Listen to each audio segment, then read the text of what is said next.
A few prayers. Please join me. Fold your hands. Repeat after me. Nama Om Vishnu Padaya Krishna Presthaya Bhutale Srimate Bhakti Vedanta Swamin Niti Namine Namaste Saraswate Deve Gauravani Pracharine Nirvishesha Shunyavadi Paschatya Deshatarine Jaya Shri Krishna Chaitanya Prabhu Nityananda Shri Advaita Gadadhara Shri Vasadi Gaura Bhakta Vrinda Hare Krishna Krishna Krishna Hare Hare Hare Rama Rama Rama Hare Hare. Thank you. So we all are familiar with this joined palms, right? We join our palms while we offer prayers, right? And we also meet others maybe here, but maybe when you meet in a more religious gathering or something, we say namaste like that, right? We say namaste and since our childhood, our parents would have taught us, right? When you go to temple, haath jodo beta, right? Like this. So what is the meaning of this? In my understanding, it's not that you are giving respect to the body. Actually, you are giving or what do I say, greeting the soul within the other person. Okay, nice. Yoga mudra. It's a yoga mudra, okay. What does it signify? What does it signify? Actually, this actions speak louder than words, we say, right? So when we actually do this, Union or something? okay, union. Yeah, that is one more meaning. So, connection with God, we connect. But actually, when we do this, naturally we feel humble. We feel a kind of submission to God. I submit myself. And you know the word namaste. What is the meaning of this? Namam asti. What is that? Nothing is mine. Na, not. Mam, mine. Asti, there is. There is nothing which belongs to me. See, this principle itself is such a lofty principle, That means each time you greet somebody like this, you're telling, actually nothing belongs to me. Everything, and it's pointing upwards. All the tips are pointing upwards. There is the supreme proprietor above us. Nothing belongs to me. This is a reminder. That's why we join our palms when we pray to God or when we greet elders. We say namaste. It should remind us that actually nothing belongs to me. Nothing belongs to me. Everything, there is a proprietor above us. That is the idea. So many times we tend to do many things, but we don't realize what we are doing, or we don't bother to know. So it's very important. We should try to know at least, Vedic culture is the richest culture in the entire existence. Because this Vedic culture, it is far-sighted. It is not just today I will do something and over. No, it's actually meant for a lifetime of learning, realization, sharing knowledge. That's Vedic culture, very rich. So our ancestors, we should all be proud to be born in this land called Bharata Varsha, right? What did they say? Their understanding was very, very broad. Vasudhaiva Kutumbakam, they said. The entire earth is a family, and we are all members of that family, right? Udara Charitam Nantu Vasudhaiva Kutumbakam. Udara, we should be Udara. Udara means broad minded. Those who are narrow minded, they draw boundaries and say, this is mine, that is yours.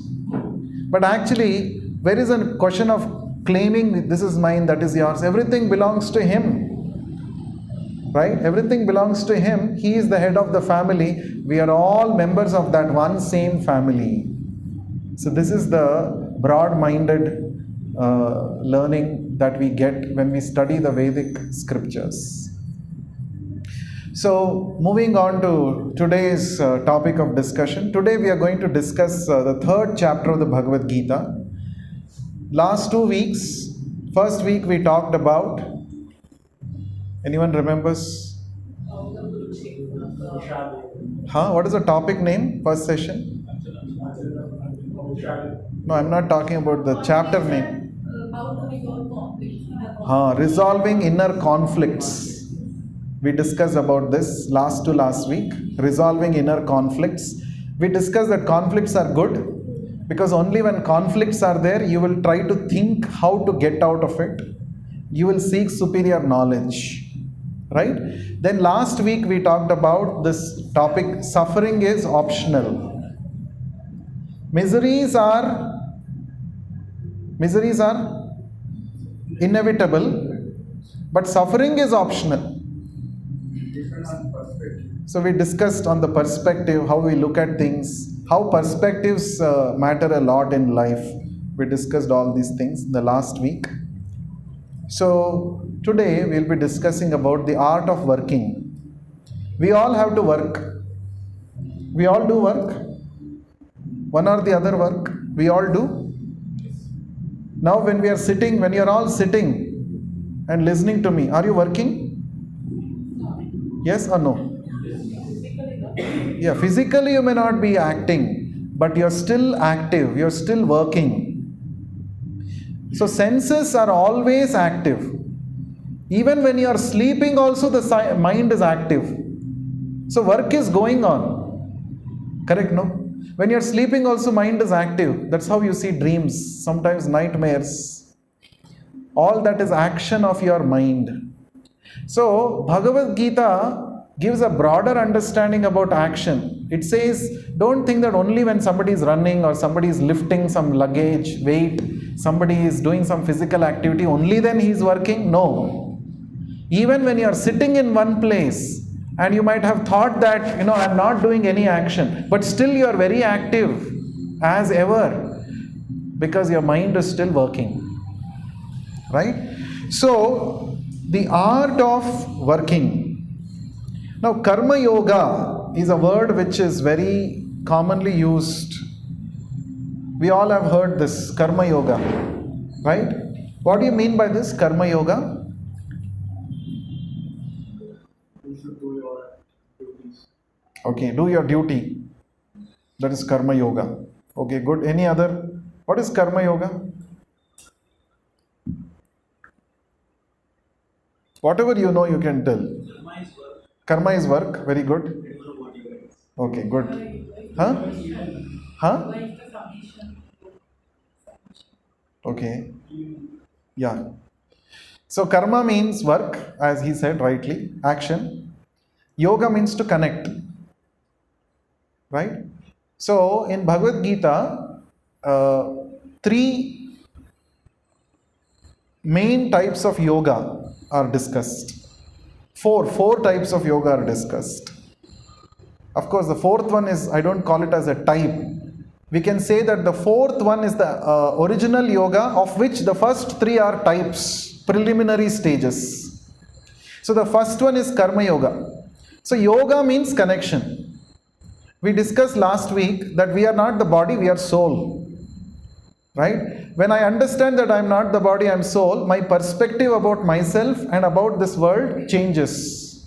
And that perspective is the one which drives our actions, our thoughts, our desires, everything. So, having a spiritual perspective means to constantly look at things around us from this understanding that I am not the body, I am soul. That has a very big impact on our various things that we do in our life. So, yoga means, yeah, I am not the body, I am soul, and then there is a supreme soul. That I have to establish a loving connection, relationship between myself and that supreme Lord, and that process of connecting is called yoga. Yoga comes from the Sanskrit yuj dhatu. Yuj means to connect. Sanskrit language, every word has got a origin. Dhatu we say. Dhatu. If you have studied grammar, you'll know this. So the root word, dhatu means root word. So the root word for yoga is yuj. Yuj means to link, to connect. So yoga is a process of connection. Okay. Now that process of connection, before it matures into love, there are three preliminary stages. The first one is called Karma Yoga. Karma Yoga means how through your actions you can connect with the divine. Second one is called Jnana Yoga. How by cultivating knowledge you can connect with the divine. Third one is Dhyana Yoga. How by meditating on the Lord who is seated in your heart you can connect with the divine. And finally, all these three have to culminate towards love for God, which is the actual core message of the Bhagavad Gita, and that is called Bhakti Yoga. So, Bhakti means love, developing love towards God. We are originally lovers of God. Right now, we love so many, we have the loving propensity. Why do we have the loving propensity? Because it's the original quality of the soul. The soul originally has this quality to love God. Now when we forget the original object of love, we have to show that love to somebody, isn't it? So that we try to divert to so many other objects in this world, so many people. Just like, for instance, I know a couple, after several years of getting married, they could not conceive. They could not have a child. So, what should I do now? So, they tried various things.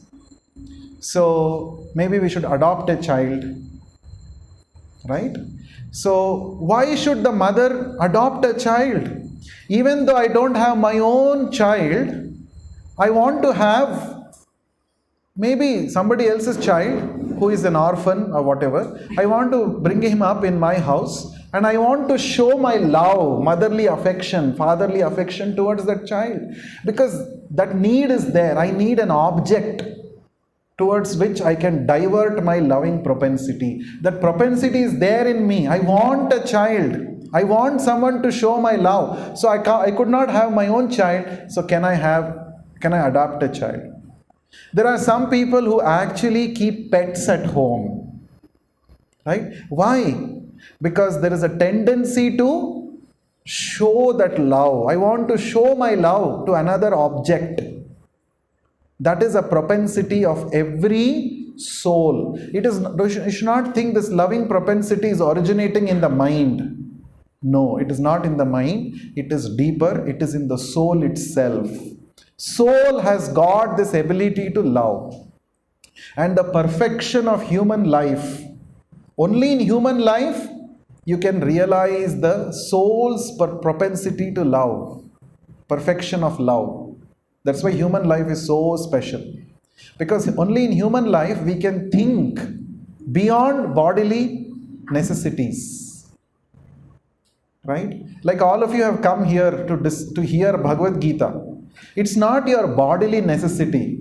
It's not that if you don't hear this Bhagavad Gita, you will fall sick, or you will get some disease, or you feel hungry if you don't hear, you feel weak. It's not like that, no? Isn't it? But still you have come. What does it mean? It means you have started thinking that beyond my body and mind, I am something different from these two, and there is something which I can gain for my soul by understanding Bhagavad Gita. Whereas animals are not like that. Animals, whatever actions they do, it is centered around how to satisfy the body, It's all about that. Ahara nidra bhayamaithunam cha samanametat pashubhir naranam. Eating, sleeping, mating and defending, these four things is what animals do day in and day out. There is no life for them beyond these four things. They can't even think anything beyond these four things. That is the state of conditional life that animals are put into. Now, when the soul makes further progress in gradual evolution of consciousness, from animal life we get promoted to human life. In the human life, we have got a machine which is more suitable for inquiring about things beyond the bodily and mental necessities, which is the spiritual necessity. So when the animal can't be consciously thinking of how to progress the soul, how did that soul become a living? Animal did not think and become. It is a cycle. It's a programmed cycle, right? From lower species, it is very similar to what Charles Darwin talked about. But he talked about evolution of bodily features. But what the Vedic scriptures talk about is the evolution of consciousness of the soul itself. So the soul transmigrates from lower species to higher species. This is the cycle of samsara. Samsara means repetition of birth and death. Now the soul goes from lower species, aquatics, plants, reptiles, four-legged animals, birds before that, four-legged animals, and then comes to human species. Now human species is like a junction. You remember I told this last week. Junction means you have a choice whether to continue in that cycle or to get out of that cycle. You have a choice. Other species do not have this choice. They are just programmed by nature. They just go by the flow, with the flow. You will never see an animal breaking laws of nature. By chance, some tiger will not go and eat grass. By chance, some fish will not come and live on water. It will just obey the natural laws. Only in human life, we have got developed intelligence. And many times we misuse it. And we go against the nature. And that is why we get into trouble. Yes, you had something. Like, there are also stories saying that like even animals attain the state of divinity. That is exception. That is exceptional case. Yeah, there are some interesting stories like that. But there are exceptions. Consciously, a dog or a cat or any animal cannot wantingly take up some spiritual process and consciously think about it and practice it. It's not consciously possible. Whereas that facility is available in human life. That is why it is said, Arthadam. This human life is very, very meaningful. But if we use the human life just for the same old four things which we were doing in animal life also, then it is underutilization of human life. Underutilization. One example for underutilization is, we have one chair. If anyone wants to sit, please. One chair is there. So in between, we will take questions at the end, if you don't mind. Yeah, because it breaks the flow. So one example for underutilization. Suppose I give you one laddu and you eat probably half the laddu. It is very heavy, and probably you want to take it to your room and eat it later, or you want to share it with your other roommate or somebody. So what will you do? You want to pack it pack the laddu and take it, right? So what you do, you take out your wallet, and there is a 1000 rupees or 500 rupees currency note. You take it out and you nicely wrap the laddu in that 500 rupees currency note and keep it in your pocket and take it home. Now, what is wrong with this? Now, the 500 rupees currency note is just like any other paper. It can do the job of wrapping your laddu. Definitely, it can do it like any other paper. But is it meant for that? I mean, if you actually use a 500 rupees currency note for wrapping a laddu, it could either be that you are filthy rich, okay, or it means that you actually don't know what is the value of this 500 rupees note. One of these two. Or maybe a mad person does that. Right? But one who is in his senses, he knows this 500 rupees note is so valuable, he will never do it for wrapping a laddu, though it can do that work. So similarly, human life is meant for a higher purpose. Human life is meant for transcending the bodily and mental limitations. It is meant for rising above. Transcending means to rise above. And that is why practice of yoga is possible only in human life. It's not possible in other forms of life. So therefore, this Bhagavad Gita, which is the manual of life, it is meant for human beings, especially, so that they can discover what does a manual do when you buy a new mobile or an iPhone or a gadget, and when you don't know anything about it. First you open the manual and see, the manual tells what are all the features of this, first of all. What all you can do with this gadget. Features. There will be some new features which you may not even be aware of. For that you have to read the manual. Correct? So first thing that you will discover about your human life when you read Bhagavad Gita is, you will get to know what all features this human life has brought to you. What all features are there. We may not be even aware. We may be thinking, only I will see, I will, with my eyes, I will, probably taste some varieties of food stuff, have a nice sound sleep, and whenever I get bored, I will start scrolling my smartphone, reel after reel, till my mind reels. I'll keep watching reels, and that's all. That's life. Khana, pina, moj udana, yahi hai jeevan. Many people think like this because only that many features they are aware. But actually, when you study Bhagavad Gita, first thing you'll be surprised. Oh, with this human life, I can do this also. I didn't know. So first thing is features will be told to you. And then do's and don'ts will be told also in a manual, right? What you should do with this gadget, what you should not do. You should not go put in water, this mobile phone. Of course, if it is waterproof, it's okay. But that feature is not there. You don't know it is not waterproof and you want to go and take a selfie inside water. Then that will be the last selfie probably with that phone. So what are the do's, what are the don'ts? That also you get to know from manual. So Bhagavad Gita talks about that also. And finally, troubleshooting. Also manual talks about. Troubleshooting means, okay, in case if you are misused and in case you landed in trouble, what should you do now? That's a very important thing, troubleshooting, emergency. That also you will find in Bhagavad Gita.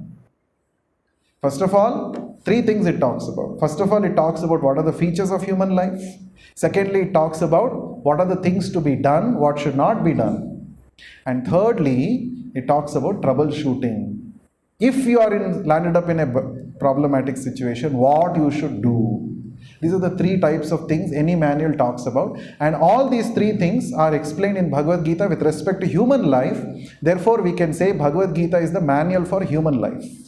It's a manual. So therefore, we should very seriously take it, study it. Before operating the device, you should read the manual. Suppose without reading you operated and you did everything, all surgery you did. And then you open the manual to realize that, oh, I did this mistake, I did that mistake. What is the use? You'll only be regretting. That is why it is said, Kaumaram acharet pragno. The Vedic culture was that from 5 year old, a person was trained in spiritual knowledge. Because that is the right age, free from contaminations. And it's a learning age. Right? At that time, if this knowledge is given to us, we can actually bloom like beautiful flowers. We can shine. And what does a flower do? It blooms, not just keeps fragrance for itself, it spreads fragrance to others. Ultimately, each one of us have got a responsibility to give back to the society, give back to the humanity, give back to the world at large, because we have got so much from the society, from the world. So it's our duty to give back. So that also you will find in Bhagavad Gita. So therefore, today the first type of yoga we are going to talk about, Karma Yoga. Karma Yoga means how through your actions you can connect with the divine. Now, work is something which is very fundamental to every person in this world. That's why it is starting with work. Nobody can be without doing any work. In fact, in the 3rd chapter of the Bhagavad Gita, Krishna says this, Nahi kaschit kshanamapi jato tishtati akarmakrit. Kaschit kshanamapi. Kshanam means second, moment. Even for a moment of time, one cannot be without doing any work. Very strong statement it is, and it is a fact also. For a moment also you cannot be inactive. By nature, every soul is active. Every person is active by nature. So that's why, one of the activities, if you remember, in one of the earlier sessions, I had told you, make your mind silent. Listen to your mind, calm down. At the end of 30 seconds, you should reach thoughtlessness.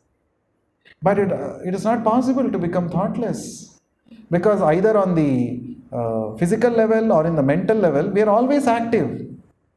So activity is something which every soul, every person engages in. We all do it every day. Even to maintain our own body, we need to work. We need to work. Yes or no? Suppose somebody says, no, I am Rais Baap ka beta. I have inherited a big property. There's a lot of money, filthy rich. I don't have to work to maintain myself. So, is he free from work? Let's say my work is just mo judana. My forefathers have already earned a lot and they have kept in the bank. I can just go and draw the cash anytime and work. Use it. I can just enjoy. So what is the answer? You are doing work. At least to get that money which is there in your father's bank, you should walk to the ATM nearest to draw and go and type the pin and draw the cash. At least that much work you are doing. So work you are doing. Nobody is without doing any work. So therefore work everyone is doing. Now, when we are doing work, what are the things that come up in the way of doing work? Now, you remember Arjuna is one of the reasons in the first chapter we had discussed. He said that I don't want to fight. I'll go and beg and maintain myself. I will become a sannyasi. Right? So, what do you mean by a sannyasi? Anyone? What is sannyas? Have you heard this word, sannyas? So what is it? Everyone has heard. No one wants to say anything about it. What is? Sacrificing comforts of life. Okay. Keeping oneself out of materialism. Giving up all worldly pleasures. Okay, good answers. Anything? Relations, giving up all the relations and all emotions. Oh. In Bengali we say Mohu Maya. Huh. Sacrifice. Moh Maya chhod dene ka. Giving up relations because they are the people who cause headache for me. So better I'll give up all these people. Okay, so now if somebody just wears a saffron dress and maybe shaves up his head, so has he become sannyasi? What do you say? Because Arjuna's thinking was like that, no, I'll give up this work. Why? Because of this work I have to kill my relatives. This work has so many problems. Better I'll give up this work itself. So Arjuna was talking about sannyas. I'll take sannyas. I don't want to work. I'll go away from this battlefield. Many times in our situation also, we also think like that. If some very difficult work comes up, no, from nowhere some detachment will come to our mind. You know that fox story? The grapes are all sour. Grapes are sour. So the fox was jumping, trying to reach the grapes, and when it could not get the grapes, it finally said, "Chhod do, bekar hai. It's all not good. It's not sweet." So it came up with its own philosophy to convince itself. People come up with some philosophies to convince themselves. Correct? It's okay. It's not good. Not good. This work is not for me. It's not my cup of tea. It's okay. So like that we try to detach ourselves. Is that called detachment? Is that called sannyas? That is the running away from the situation. Yeah. So we should understand. Many people have this wrong understanding. Oh, if I read Bhagavad Gita, I'll become a sannyasi. Some more people said, we were trying door to door distributing Bhagavad Gita. One of the things they say, oh, Bhagavad Gita, don't even bring it to our house. Why? I said, you see on the Bhagavad Gita, what is there? Arjuna is ready to attack his own relatives. So if you have Bhagavad Gita at home, there will be fights in the house. Yeah, literally people say this, and they're very religious people. Okay, they're very religious people. They say we don't keep Bhagavad Gita at home because fights will happen. Somebody say, oh, if I read Bhagavad Gita, I'll become detached fully, sannyas, I'll give up everything. No. First, what happened to Arjuna after reading Bhagavad Gita, hearing Bhagavad Gita? Did he become any of those? No, he actually remained on the battlefield and did his work. But his work became worship. The whole Bhagavad Gita is about how to make your work as worship. Work is worship. A lot of people say, no, this slogan is very common. Work is worship. So can anyone think that my work is worship? Let's say there is a dacoit, and his job is to every day go and steal and big money get. So if he says work is worship, my work is worship, can you say, oh, you're very nicely following Bhagavad Gita, very good, work is worship? No. Any work cannot become worship like that. That's why there is a word used in the Bhagavad Gita, 3rd chapter, prescribed duty. That is very important. Prescribed duty. When there is a duty prescribed by God, and when you do that, then it is work is worship. And you have to do it in a proper consciousness also. That is also important. Then you can say work has become worship. So we will talk about that. How is that work becoming worship? So Lord Krishna said, simply externally giving up work, but in the mind keep on meditating on that. That is simply pretender's work. Pretenders, dhongi babas. In India, it's very tough to find out who is a genuine sadhu, who is not, who is a bogus sadhu. Because there are a lot of people like that, who dress externally, who do so many things like that. Externally they appear that they are godmen, saintly people, but you should not go by looks. Don't judge a book by its cover. Don't go by the looks. Dress doesn't matter. You may be in this dress also. If you develop saintly character, saintly behavior, you should be accepted as a sadhu. This is what Bhagavad Gita, Krishna is saying. Dress is not important. But you may be asking then, why are you wearing this dress? Right? I'll come to that later. So, Arjuna, Krishna said, my dear Arjuna, now you are denying that you will not fight on this battle. But do you know, this is unnatural, artificial for you. From the very childhood, you have developed Kshatriya character. You have been trained up as a Kshatriya. Military science you have learned. And now you are all of a sudden saying, I don't want to fight. Do you think you can be without fighting? Is it possible?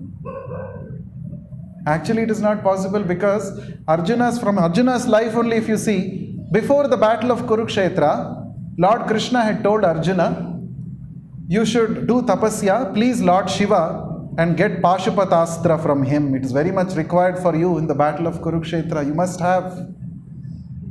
So Arjuna, he dressed himself like a saintly person, went to the forest, because he wanted to do tapasya. But even when he went to the forest, dressed as a saintly person, he did not give up his famous bow Gandiva. He took a quiver of arrows with him, and his bow also he took with him. Right? And not only that, when he was doing tapasya, Lord Shiva wanted to test him before giving Pashupatastra.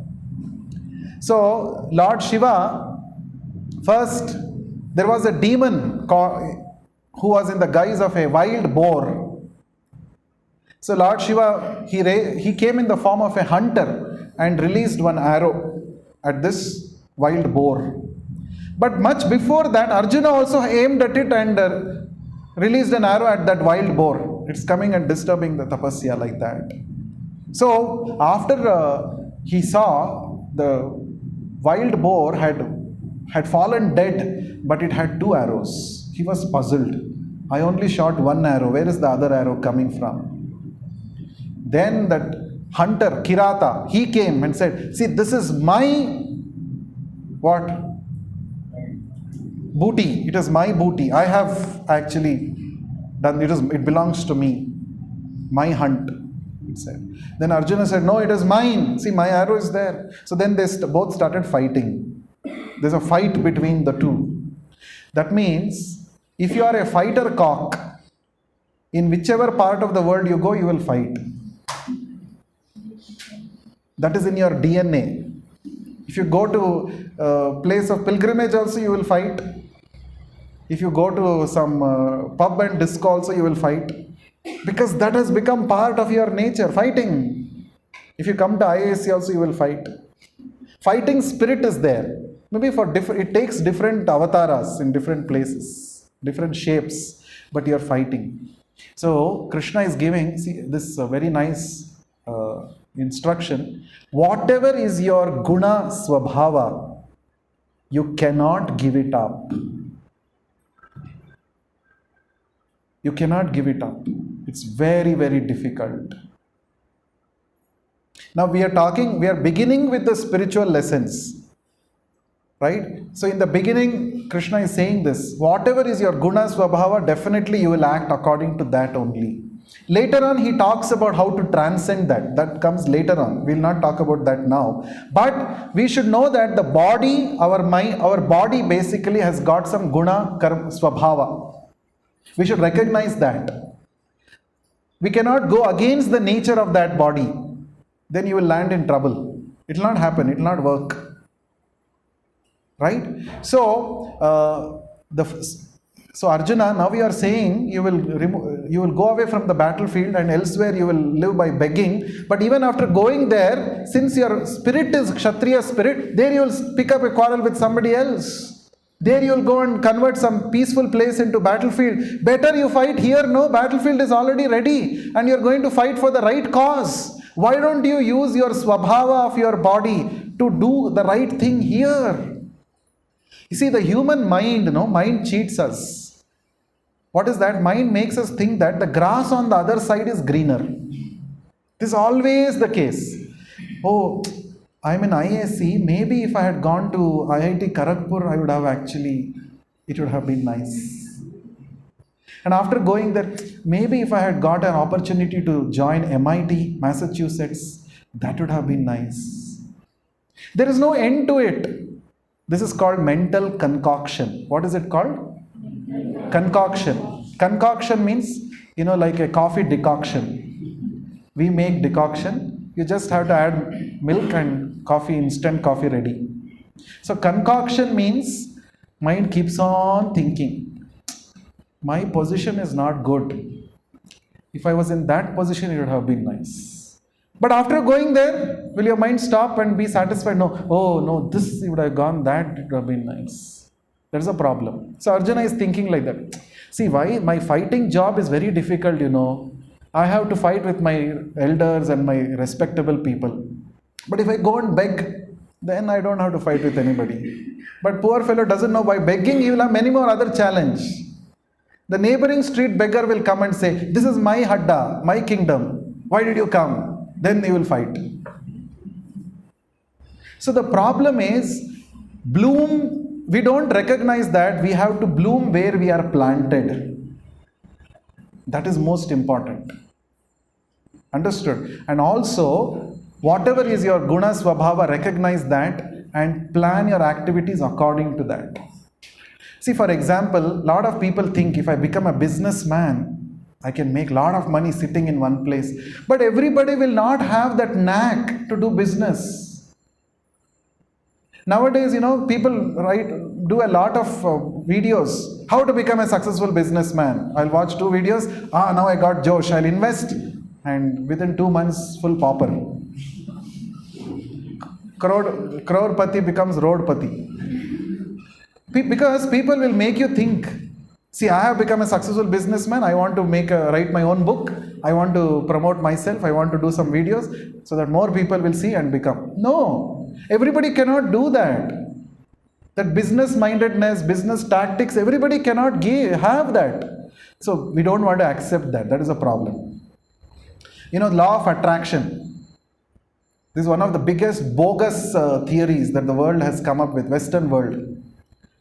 Well, the law of attraction says, if you desire strongly in anything, it will come to you. Universe will conspire and make it happen to you, they say.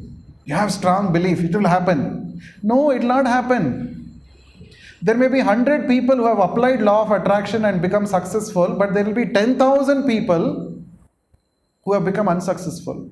And 100 people will come and give their bites and they'll make videos and on social media. But those 10,000 people will never come and share their failure stories. So we think that, law of attraction works. No, it will not work for everybody. It will not work. So the point is, we must understand the swabhava of the yantra, of the body which we have got. Acceptance is the first, I would say, first step towards liberation. You accept what you are. Even in relationships, it is very, very important. Many times we want to change the other person. Oh, this person is like this, I want to change. No, you tried so many things, it didn't work. Finally accept it. That's how that person is. Accept. Of course, it doesn't mean that you become lazy in the name of acceptance. Right? Oh, I don't want to put any efforts. I'll accept I'm a failure in life. Okay, I'll not work. Why? Because they told in Bhagavad Gita you should accept. This is my swabhava. My swabhava is that I am lazy. So let me remain lazy. It's not that way. You must be truthful. You must be genuine to yourself. You are not here to please XYZ in life. It is your life. Be genuine. So much we have got used to fake, no? We always want to fake and show only the good part of ourselves to others. Whom are you trying to impress? What is the use of impressing others? There is no use actually. Finally, you will realize that my life all the way I have been simply wasting my time impressing somebody. Today it is said, people buy things which they can't afford to impress people whom they don't even know properly, using the money which they have not even earned. 3 things. People buy things which are not required to impress people whom they don't know, Using the money which they have not earned. Okay, first two we can understand. What about the third one? Credit card. Credit card, no? You use the money which you have not earned. It's still not there. Credit card. Correct? So, how our life is so fake. So, Krishna is saying, don't be a pretender. You don't have to impress the world by becoming a sannyasi, by becoming a beggar. Better for you is follow the guna karma swabhava of your body, which is kshatriya. Be here and fight. So, knowing our true position is very, very important. So, Krishna says, so how to act, if you want to remember from this chapter, remember the acronym DRESS. DRESS. D, duty. Do your work as a matter of duty, not to impress others, not to please others. Oh, if I do this work, oh, they will be very happy with me, therefore I will do. Tomorrow somebody is, that person is not there, then you will not work. Right? Not always you will be praised for your work. Sometimes people will wrongly find faults with you also. So if you are thinking that if others are praising me, I will do my work properly. If others are not praising, I will not do my work. That is the motivation. Then it is not a very good thing to do, because always there will be no people ready to clap for you. Oh, well done, well done. No one will be telling you. Sometimes you have to be, you're alone. Correct? Okay, one interesting thing, since I told the word alone. Can anyone tell me what is the difference between being alone and being lonely? Is there a difference? Yeah. Being alone, being lonely. Lonely. Yeah.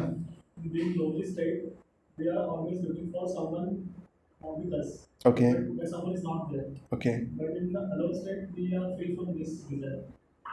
Okay, good. Nice. And yes, you had something to say.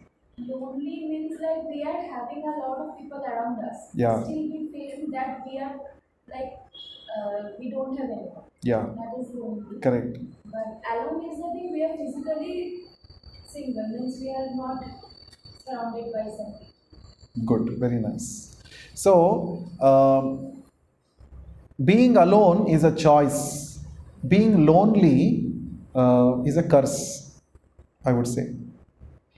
As she said, we may be in the midst of hundreds of people around us, still we may feel lonely. Nobody is there for me. What to do? I'm feeling no one is there to talk. Array, so many people are there. No, I don't connect with them. We don't connect, no? We don't connect with everybody like that. That is loneliness. Being alone means I choose. Okay, for some part of my day, for some activities, I am alone. I choose to be alone. That time you won't feel lonely. You're chosen. Let's say, for example, you're preparing for exam. You've kept aside all your phone, everything, all distractions, full focus. You want to sit and read, study. That is, you're chosen to be alone. It's a choice. But when you're feeling lonely, that is not by choice. Anyway, we'll come back. So, Lord Krishna is saying that first thing we have to work as a matter of duty.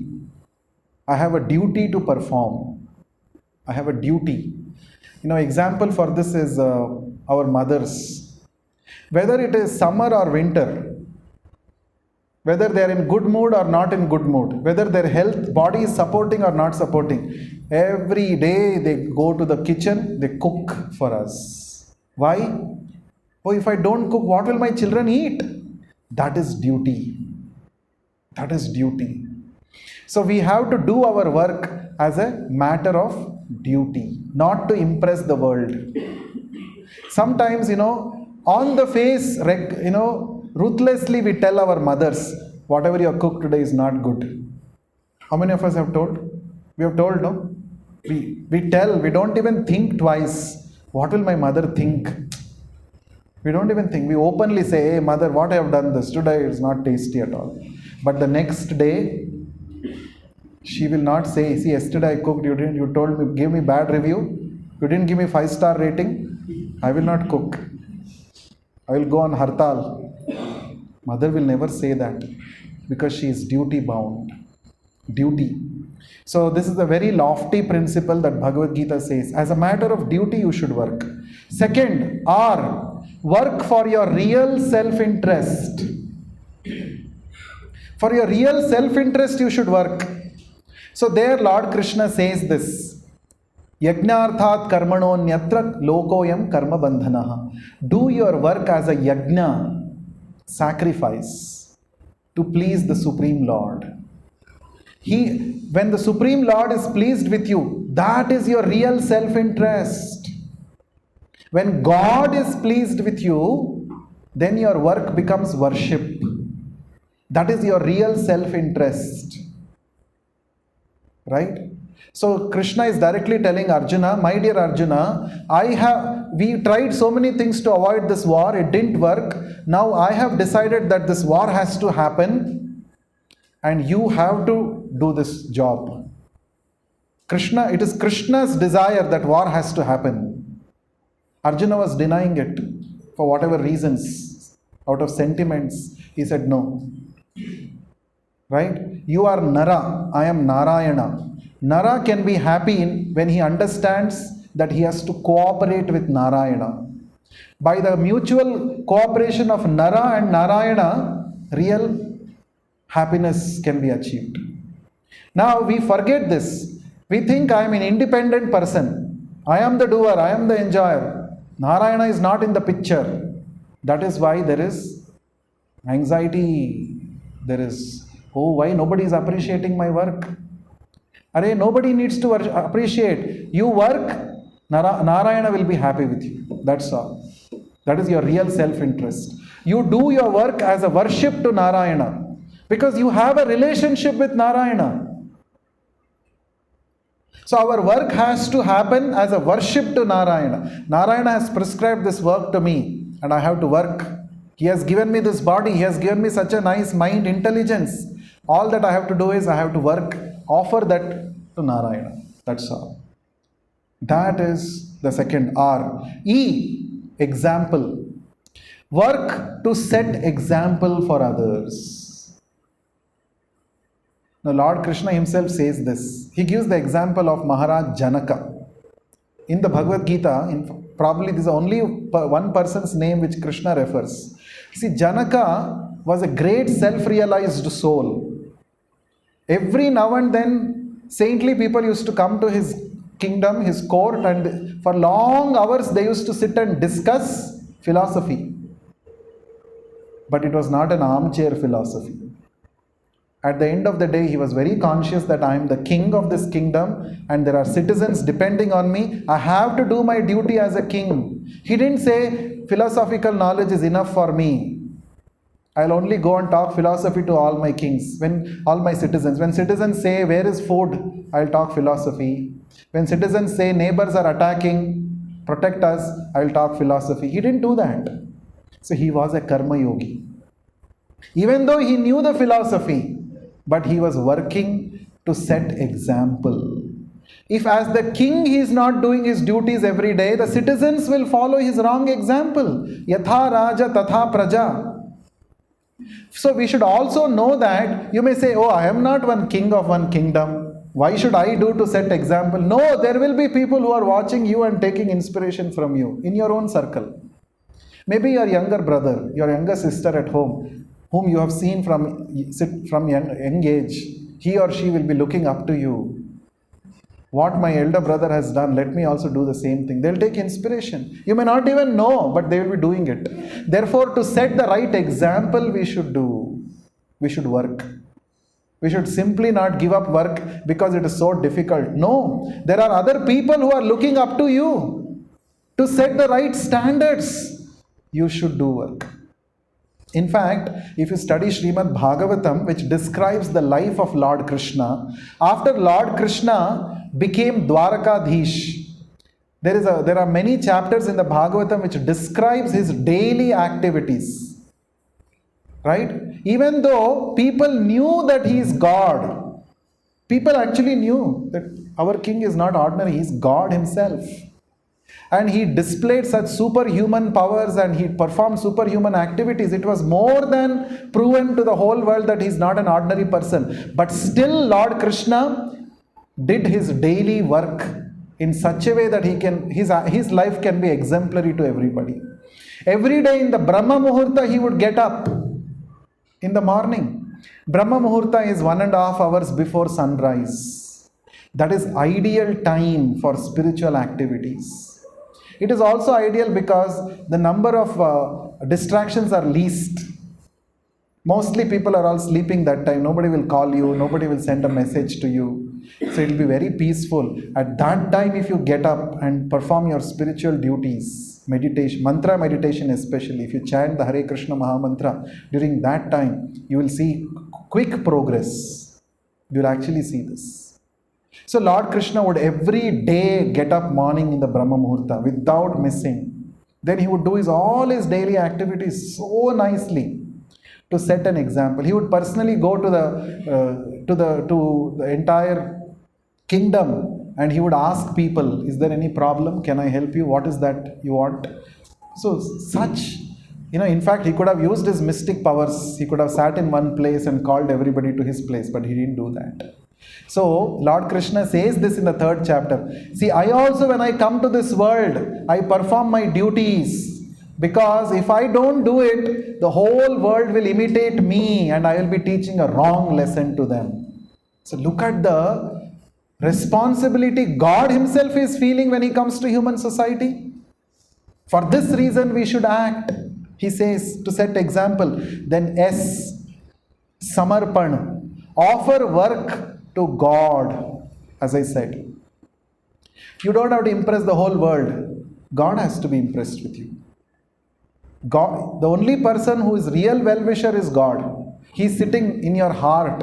He senses every desire of yours. So if you do your work, my dear Lord, I'm doing this work because you have given me the ability to do this work. So I am just offering the results of this work to you. Many people say, it has become a ritual. After doing the puja, they say, Krishna Arpanamastu, they say. Isn't it? Krishna Arpanamastu, they say. Simply verbally saying Krishna Arpanamastu will not work. While doing the work also, one has to have this mentality that my work is meant for God's pleasure. So if you have this tendency, if you have this mentality, no matter people may praise you, they may blame you, they may not give you due credit for what you have done, you will never be disturbed because you know that God is watching my activities. He knows that I am genuine and I have to work for His pleasure. So this is very, very important. This is the S, Samarpan. And last S, Krishna says, the last S is what should not drive us for doing work. The first four, DRESS. D is duty, R is real self-interest, E is to set example, S is Samarpana, offering to God. Right? Now the last S is why you should not do work. Some work, when you should not do work, if that work is only for sense pleasure, don't do that work, he says. If the only driving force is, I will get immediate sukha, senses will feel very happy, senses will be pleased, then you should not do that work. If that is the only motivation to do work, then probably it is a trap. Because instant pleasure, instant success is always a trap. There is nothing called instant success and instant pleasure. It is a trap. It is going to make you addicted to it. So Krishna says, better you regulate your senses. And he says, don't act out of lust for sense enjoyment. Right? So this is this is Karma Yoga. If somebody knows this, that's all. You understood Karma Yoga, the art of working. Why you should work, why you should not work. You should work as a matter of duty. You should work because your self-interest should be preserved. You should work to set example for others. You should work finally as a samarpan. Your whole life itself, your actions themselves should be an offering to God. You must all have observed at home, parents on, especially on festival days, let's say Ganesh Chaturthi or some festival, Diwali, Lakshmi Puja. And that day, first what you do, you clean the whole house. 2 days before only, 3 days before only cleaning will start. And then on that day, mother will say, today we will prepare bhog. We'll prepare some special offering to God, Naivedya.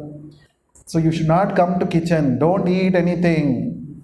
Without taking bath, don't come to kitchen. Don't touch this. As children, we must have heard from parents. That time we would be thinking, why there's so many rules?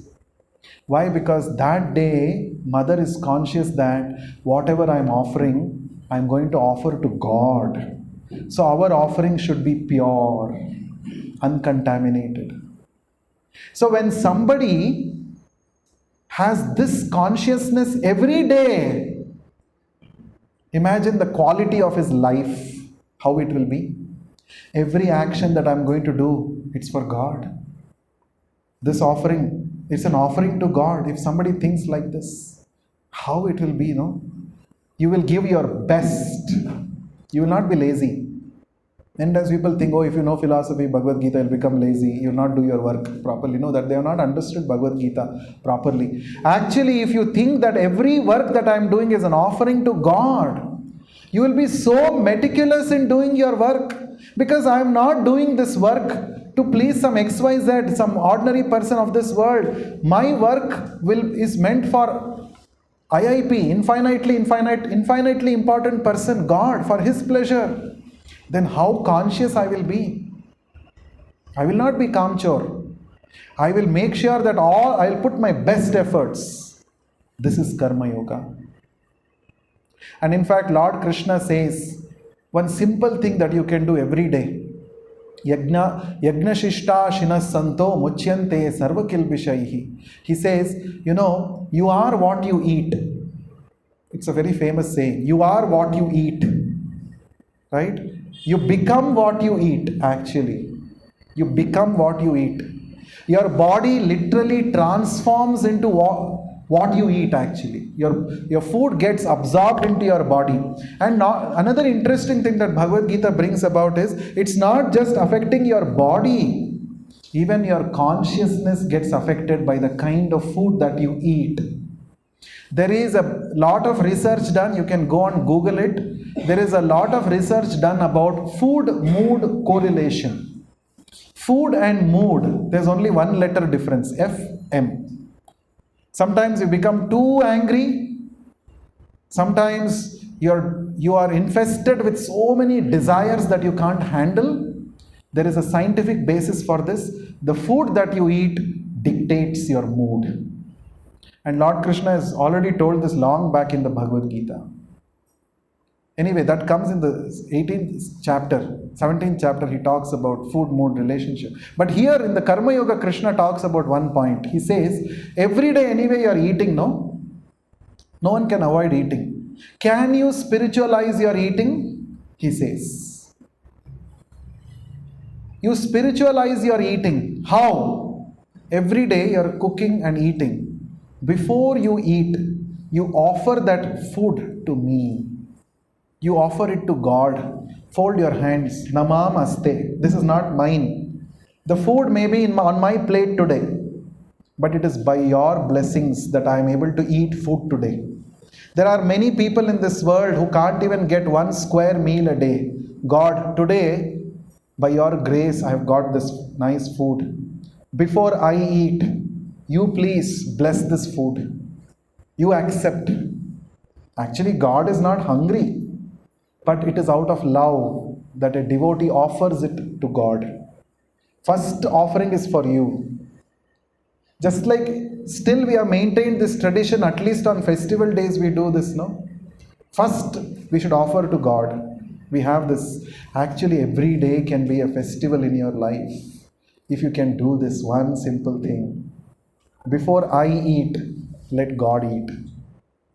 God is not going to eat your paneer butter masala. He is not going to eat your veg kurma. That is not what God wants.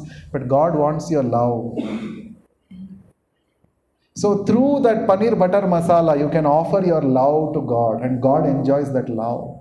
Because just a palmful of chipped rice Sudama gave to Krishna, and Krishna was so pleased, as if there was a dearth of food in Dwarka palace.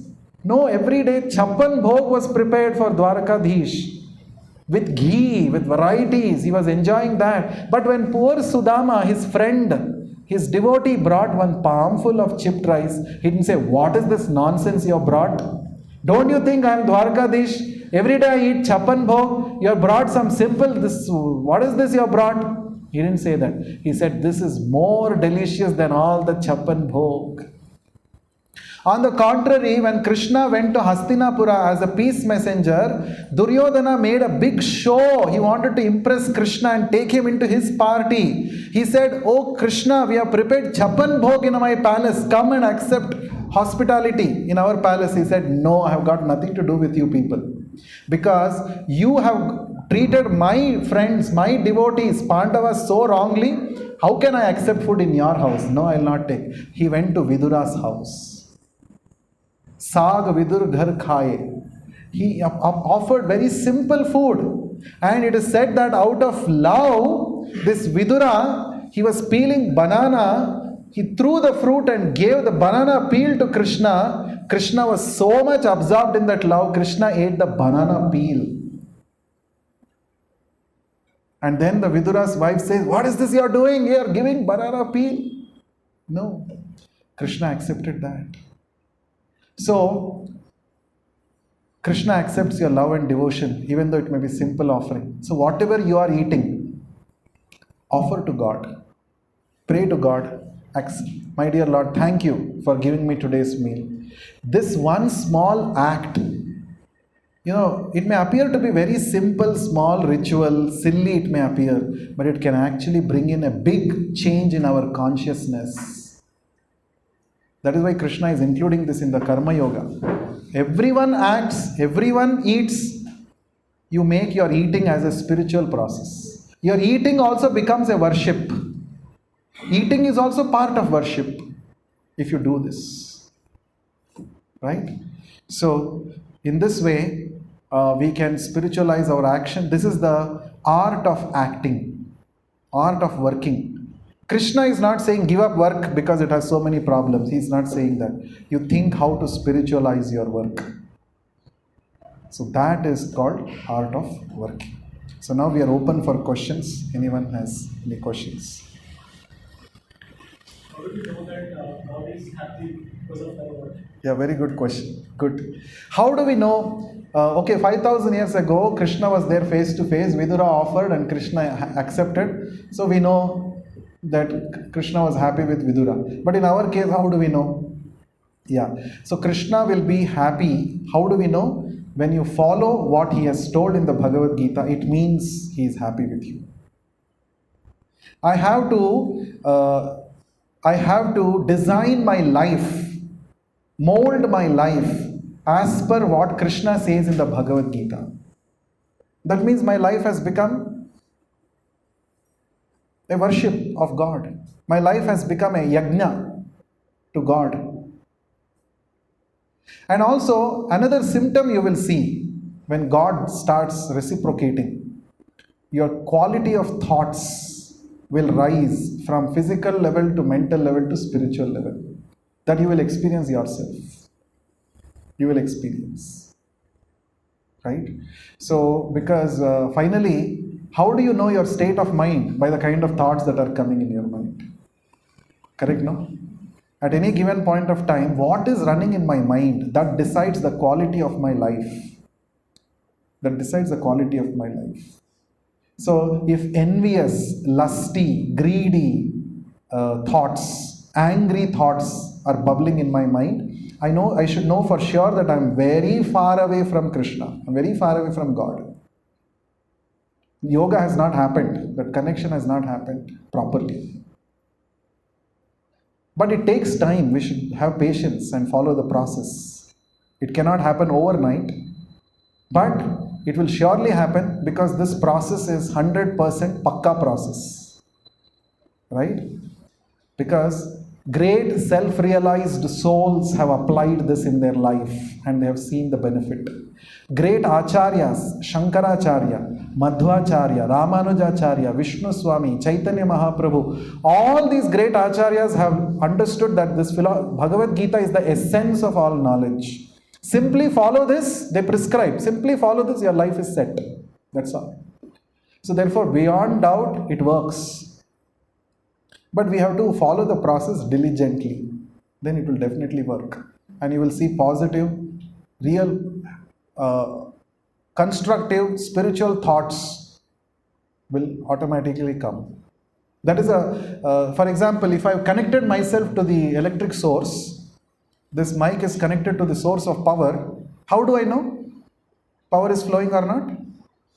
Because you are able to hear me through this amplifier. Therefore, it means power is flowing in this wire. I don't have to open the wire and see whether I'm not able to see. No. So effect, phalena parichiyate, this is the principle. Phalena parichiyate. The efficiency of any process is tested by the outcome. Based on the outcome, you can know whether the process is bona fide or malified. So therefore, you follow this chanting Hare Krishna Maha Mantra every day. You will see that you will become a different person. 100% guarantee. Apply this Karma Yoga principles. You will have peace of mind. I am not working to impress XYZ. I have to do my best because my work is an offering to God. That's all. And when it comes to offering to God, I cannot compromise on quality. I have to give the best. That's all. That is Karma Yoga. Any other question anyone has? Yes. How to know that I have identified my duties correctly? Because duty is a thing which came first. So how do I know that I have identified my duties correctly, or whether the duty which I am taking is really the duty which I have? Very intelligent question. Give a big round of applause to him for asking this question. Good. Your name again? Balaji. Balaji, good. So, yes, how do I know whether I have identified my duty correctly? As I said, a thief may say my duty is stealing. So, can we say it is correct? No. See, that is why you see, there is an adjective I used for duties. Anyone remembers? Prescribed duties. Duties cannot be assumed oneself. I take this upon myself as this is my duty. No. It cannot happen that way. Now, for example, I have come to your campus every week. I come. Is it because I am coming? Of course, I like. That's not the only thing. Because I like speaking, so I'm coming and speaking Bhagavad Gita. Or because I am a self-realized soul, there is one halo on my head. That's why I have to come and address all of you people who don't know anything. I have to come and enlighten you. No, that is not the idea. I have come here on the superior order of my spiritual master. This is my prescribed duty. It's very important. Just because I know very well to speak, I have not come. There has to be prescription. So in the Vedic culture, it is the guru, right from the beginning of the child. The guru is, guru means what? One who is heavy. Guru means heavy, not physical heavy. Like we say Guru Graha, Jupiter. Biggest planet it is, Jupiter. So Guru means, from the word Guru comes Gurutva Karshana Shakti, gravitation, pull. Heavy object pulls the lighter object towards itself. So Guru, in the same way, Guru means one who is heavy with spiritual knowledge. So right from the childhood, the Guru observes the child. What are his tendencies? Whether he has a Brahmana tendency, a Kshatriya tendency, a Vaishya tendency, or a Shudra tendency. Now when I use these words, some of us become unhappy. Oh, some caste system they are talking about. No, this is not some caste system that we are thinking about. Unfortunately, people wrongly interpreted this caste system. Any part of the world you go, there will be intelligent class of people, there will be administrative class of people, they are Kshatriyas. Intelligent class of people, they are Brahmanas. Any class, anywhere in the world you go, there will be business people, business-minded people, they are Vaishyas. Any part of the world you see, there are workers, physical laborers, they are Shudras. All the four are important for a balanced society. It's not that only in India it exists, because India caste system is there, only these four kinds of people exist only in India. No, you go to America, you go to even communist country where they talk about classless society, there also you will find all these four kinds of classes of people. So in the Vedic culture, what used to happen is, from the childhood, when at the age of 5 years or 8 years, the child would get entry into the Gurukula, the self-realized guru would observe the tendencies of the child and train according to his swabhava. But the modern education is very unscientific. It is like one size fits all, isn't it? Everybody get this. Become technical education, everyone should get. Everybody become engineers. Somebody's mind body system, swabhava, is not congenial for engineering work. But still, no, you should become. Why? Because this is trending. This has scope. They say, no, this is something which you will get job. So somebody may be earning a 5-digit, 6-digit salary being an engineer, but he may not be happy and satisfied. He will feel, when I'll get out of this work, because his mind body swabhava is not matching. So in Kali Yuga, unfortunately, because of unscientific method of education, people mostly are dissatisfied with their jobs, with the duties that have got imposed upon them due to various factors. But I would suggest, okay, now we cannot change the whole system, right? But apart from whatever you are doing, your work, your career, academics, there will be something which you like to do, where your heart is. See, you may be an engineer, but you may like singing. That is your guna karma swabhava. Pursue that. You may be good at acting. You may be good at, you may be good at business, calculative. Yes. If possible, you can make it as your main career itself. But at least spend quality time with what your body-mind system enjoys the most. Because that is where you feel good, you feel a sense of contribution. But otherwise, mostly, whomever I have come across, maybe I can say 60-70% of the people, they're not really happy with what they're doing in life. I keep hearing this. My parents told me to do engineering, so I have done.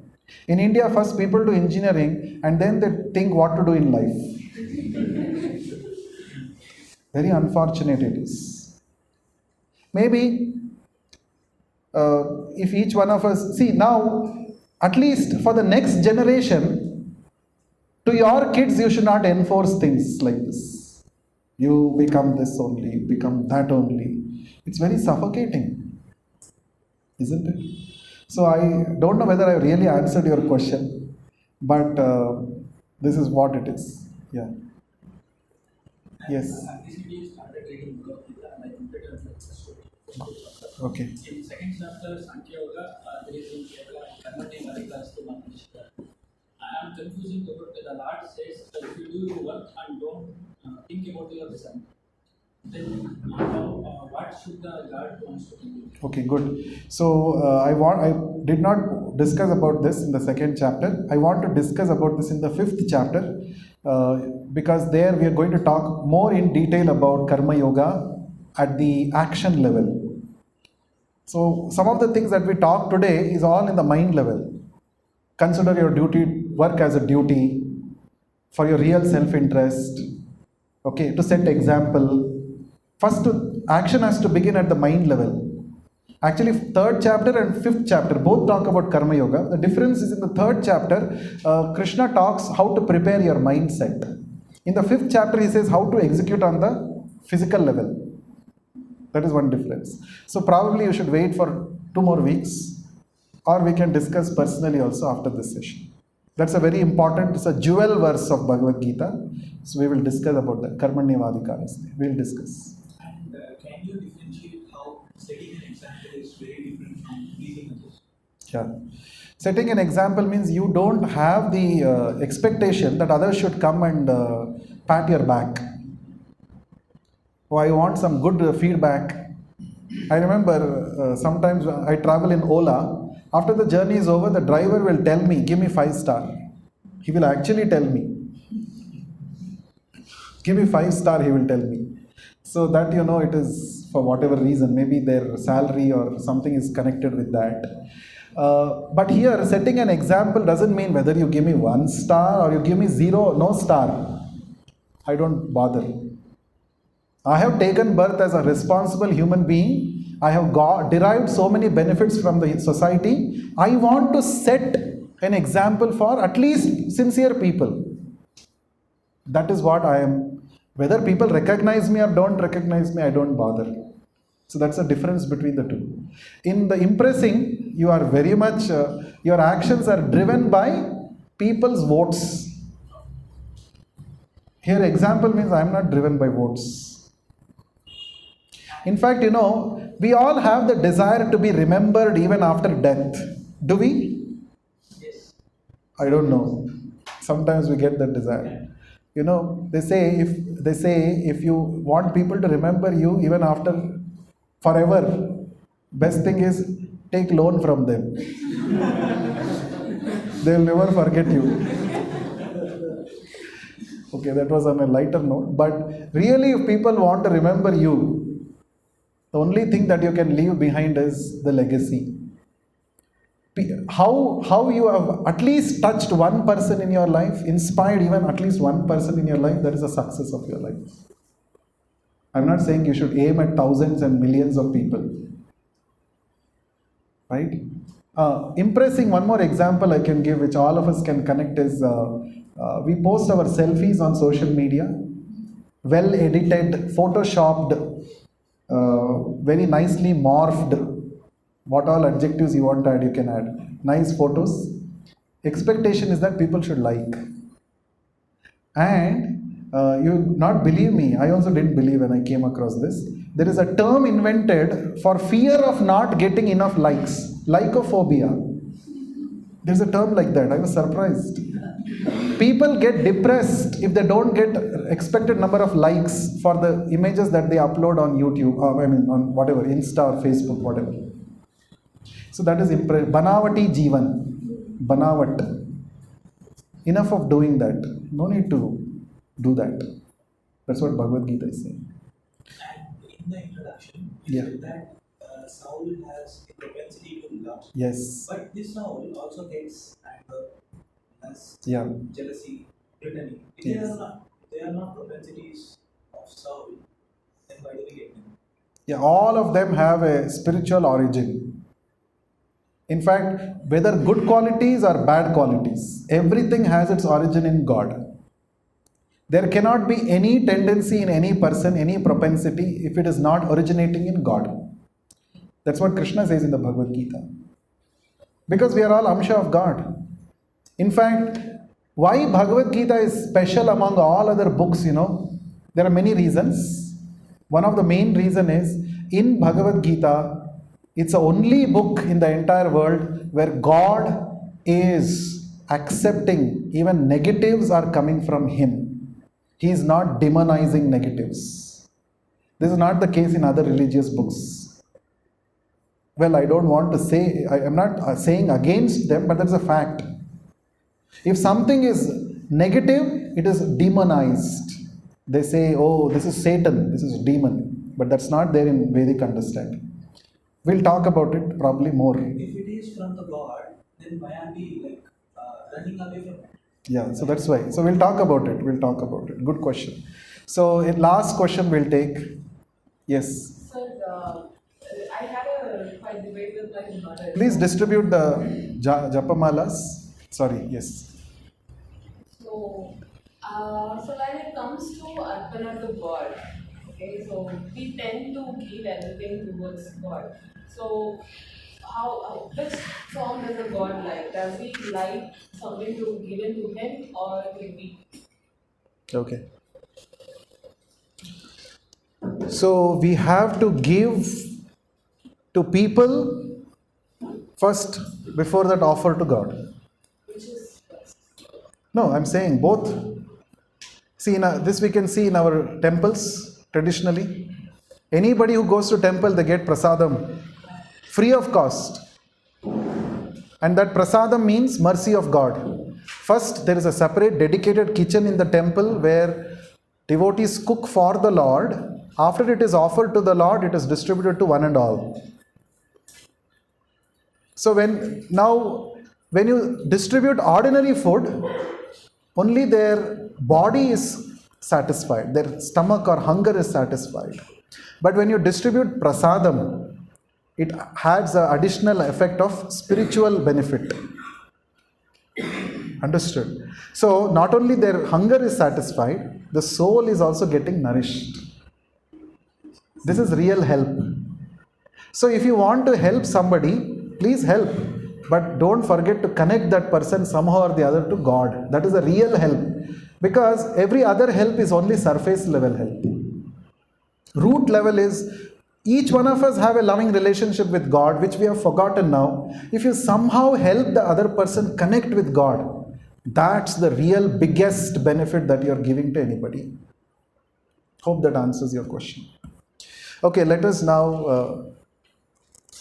Some of us are new today, right? First timers. How many of you are first timers? Okay, so I would just tell you briefly about this process that we are going to do. So you must be wondering, what is this? Haath mein mala thama diya.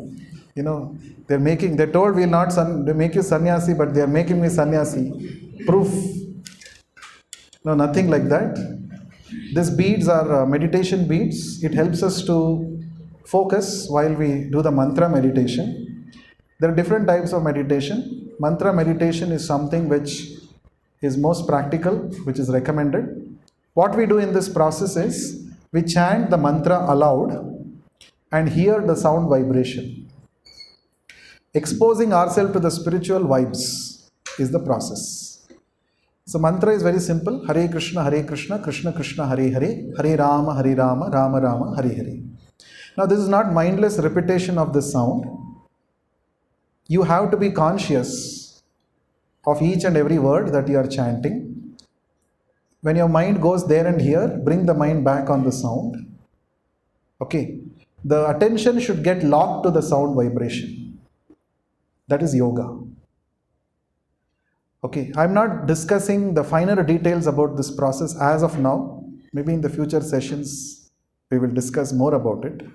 But even if you feel it is ritual, please do it. It has effect. One thing is, it is recommendation of the scripture. Kali Kale Krishna Nama Rupa Avatar. In Kali Yuga, Krishna incarnates in the form of his Nama, Shabda. Hare Krishna Mahamantra. So when you are chanting and hearing this mantra, you are directly getting in touch with Krishna. That is the process. And it spiritualizes, it nourishes the soul. And you will see that day by day, as you keep doing, you will actually see the benefit. Okay. So how to hold the beads? We start with the bead that is just next to the reference bead. So rest the beads on the middle finger of your right hand. Do not use this finger. Keep it out. This symbolizes ego. We keep it out. We use the thumb. This middle finger and thumb on each bead. And on each bead we chant the complete mantra. Glide the bead, slide the bead towards you, go to the second bead, repeat. Third bead, repeat. Fourth bead, repeat. Like that. So we reach the last bead at the end of 8 minutes. Is it okay? So main thing is chant loudly, hear attentively.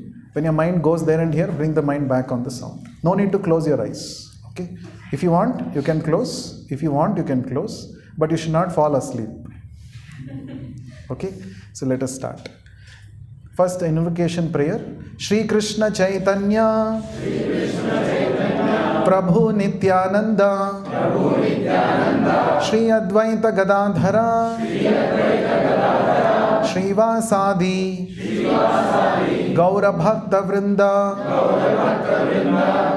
Hare Krishna Krishna Krishna Hare Hare, Hare Ram Ram Ram Hare Hare, Hare Krishna Krishna Krishna Hare Hare, Hare Ram Ram Ram Hare Hare, Hare Krishna Krishna Krishna Hare Hare, Hare Ram Ram Ram Hare Hare, Hare Krishna Krishna Krishna Hare Hare, Hare Ram Ram Ram Hare Hare, Hare Krishna Krishna Krishna Hare Hare, Hare Ram Ram Ram Hare Hare, Hare Krishna Krishna Krishna Hare Hare, Hare Ram Ram Ram Hare Hare, Hare Krishna Krishna Krishna Hare Hare, Hare Ram Ram Ram Hare Hare, Hare Krishna Krishna Krishna Hare Hare, Hare Ram Ram Hare Hare, Hare Krishna Krishna Krishna Hare Hare, Hare Ram Ram Hare Hare, Hare Krishna Krishna Krishna Hare Hare, Hare Ram Ram Hare Hare, Hare Krishna Krishna Krishna Hare Hare, Hare Ram Ram Hare Hare, Hare Krishna Krishna Krishna Hare Hare, Hare Ram Ram Hare Hare.